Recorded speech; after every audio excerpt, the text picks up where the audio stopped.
गणियारे उत्कल सांबादिक संघर जिला कार्यकारिणी बैठक अनुष्ठित। फेब्रुआरी रे विधानसभा सम्मुख में गणधारणा देव उत्कल सांबादिक संघ। शिक्षक भवन परिसर में नयागढ़ जिला उत्कल सांबादिक संघर जिला कार्यकारिणी बैठक अनुष्ठित हो जाइछि।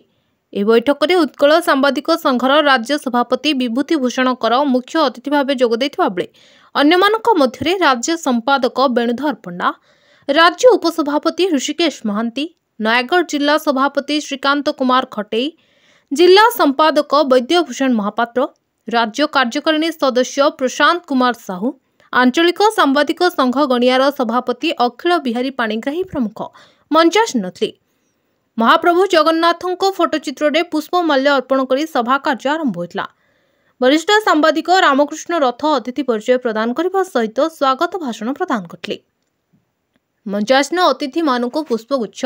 उत्तरीय एवं उपहार दे संबर्धित करा जितला। सांबादिक मानक समस्या संपर्क में उपस्थित सांबादिक माने मतव्यक्त करने सहित सांबादिक सुरक्षा आईन, वयस्कों पेंशन प्रदान, स्वास्थ्य बीमा योजना को वर्धित करने को सरकार पक्षरे दाबी रखा राज्य सभापति दृष्टि आकर्षण करते। बहु वरिष्ठ सांबादिक एकता बजाय रखा समस्ते चेष्टा करने को परामर्श देते। आगामी फेब्रुआरी मासरे उत्कल सांबादिक संघ तरफ विधानसभा सम्मुख में गणधारणा दी जाए प्रमुख दाबीगुड़िक हासिल करने को चेष्टा करबा बोली राज्य सभापति विभूति भूषण कर मतपोषण करते।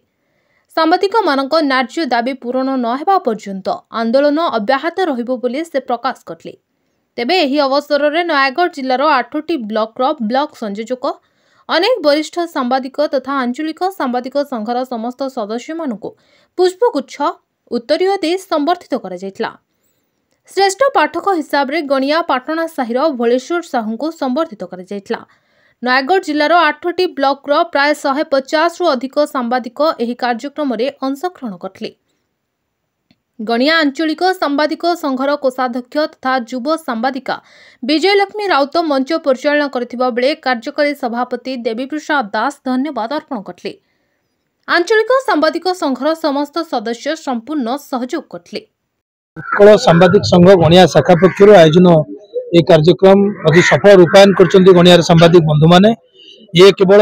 सांबादिक मानक बंधु मानक पई एक उत्सव नथिला, बरम ए जगह एक मानस मंथन थिला उत्कल सांबादिक संघ पई। आपण जानिचंती उत्कल सांबादिक संघ विभिन्न समय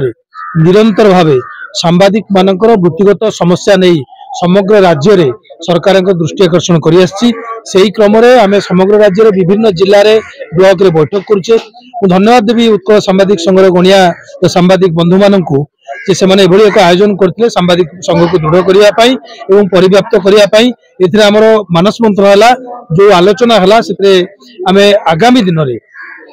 सांबादिक मानकर जो समस्या अछि विशेष करी स्वास्थ्य बीमा योजना रे 25 वर्ष ऊर्ध्व संतान संतति को शामिल करिबा,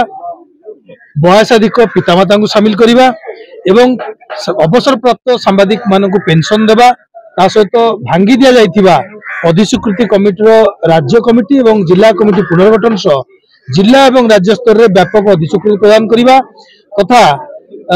सांबादिक मानक पई एक प्रेस एकेडमी गठन करिबा एवं आज विशेष भाव में चिंताजनक घटना जो घटी सांबादिक मानकर सुरक्षा को लेकर सांबादिक सुरक्षा आईन प्रणयन करिबा। एही भली दाबी गुडी को भविष्य रे भुवनेश्वर राजरास्ता पर उपस्थापन करने दृढ़ भाव में आज संकल्प निगला जगार एवं से संकल्प गणियार सांबादिक बंधु मैंने नयागढ़ सांबादिक बंधु मैंने एकत्रित हेले आसंता फेब्रुआरी मार्च मास सुधा विधानसभा समय आमे यही सब दाबीगुड़ी नहीं विधानसभा सम्मुख एक प्रतीकात्मक धारणा देवु बा विक्षोभ प्रदर्शन करूँ और सांबादिक मान न्याय दाबी को आम उपस्थापन करूँ सरकार पाखे। आशा रखी सरकार पाखे कारण आप जानते गत फेब्रुआरी 7 तारिख में 2000 ऊर्ध्व सांबादिक जो विधानसभा सम्मुख धारणा बसते से तत्कालीन भारतीय जनता पार्टी मुख्य छाटिया विधानसभा जी थे आज जी मुख्यमंत्री भाव दायित्व नहीं श्रीयुत मोहन माझी महोदय सी निजे धारणा स्थल को जाकर आम ये दाबी आपको कहली स्वास्थ्य बीमा योजना पितामाता को सामिल 25 वर्ष ऊर्ध्व संतान संतति सामिल सहित सांबादिक सुरक्षा आईन प्रणयन एवं अवसरकालीन भत्ता प्रदान अधिस्वीकृति कमिटी गठन प्रेस एकाडेमी गठन यही 6 गोटी दाबी प्रति समर्थन ज्ञापन करते एक प्रतिश्रुति देते जदि भारतीय जनता पार्टी क्षमता को आसे ताले आमे ये जो दाबी गुड़िक सांबादिक मानकर न्याय्य दाबी अच्छी परिपूर्ण दिगरे निश्चित भाव में उद्यम करूँ सरकार गठन होगा मुख्यमंत्री को भेटी मुख्यमंत्री एका कथा कहते मतलब समय दिंतु ये न्याय्य दाबी को सरकार विचार करेंगे आज पुणी तार सरकार को आपण माध्यम मन पकड़ चाहिए समय उपनीत हो सारी 6 मास अतिबाहित होगा जाऊँगी सरकार यथाशीघ्र संभव सांबादिक मानकर न्याय्य दाबी जहाँकि केवल ओडिशा प्रथम कर लागू हम ना भारत वर्षर 17टी राज्य पेंशन दौरान भारत वर्षर 2टी राज्य बर्तमान सुधा सांबादिक सुरक्षा आईन लागू कर आम ओडिशा राज्य जे कि आर्थिक राजस्व बड़का राज्य भाव में सरकार घोषणा कर सांबादिकों छोटिया समस्या कहीं समाधान करेंगे जिते शीघ्र संभव स्वास्थ्य बीमा योजना रे जो मैंने अंतर्भुक्त होती समस्त सांबादिकों को पेंशन अंतर्भुक्त करा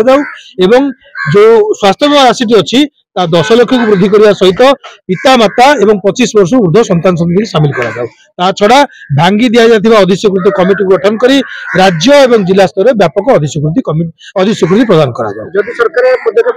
देखो यही सारी गत 15 दिन तले उत्कल सांबादिक संघर राज्य कार्यकारिणी बैठक भुवनेश्वर अनुष्ठित होता जो आम समस्त निष्पत्ति नहीं सरकार दृष्टि आकर्षण करने आम फेब्रुआरी मसरे विधानसभा समय फेब्रुआरी मार्च विधानसभा हम बजेट अधिवेशन समय आम सरकार दृष्टि आकर्षण करूँ हजार हजार सांबादिक संघ मत निर्विशेष भुवनेश्वर एकत्रित हे से उद्यम जारी रही आज गणिया ठारे आयोजित सांबादिक संघर ये जो बैठक ये से उद्यम एक अंश ये संकल्प नेलु आम गणिया ठारू नयागढ़ पर्यंत समग्र राज्य 30टी जिलार सांबादिक माने प्रतिवाद जनइबू सरकार प्रथम पर्यायर दृष्टि आकर्षण करूँ यदि सरकार न मानती ताले प्रतिवाद दृढ़ दृढ़तर हम निज अंचल टेक्निक खबर उपरे नजर पकांतु मणिभद्रा खबर संपर्क जनतार वंदे मातरम।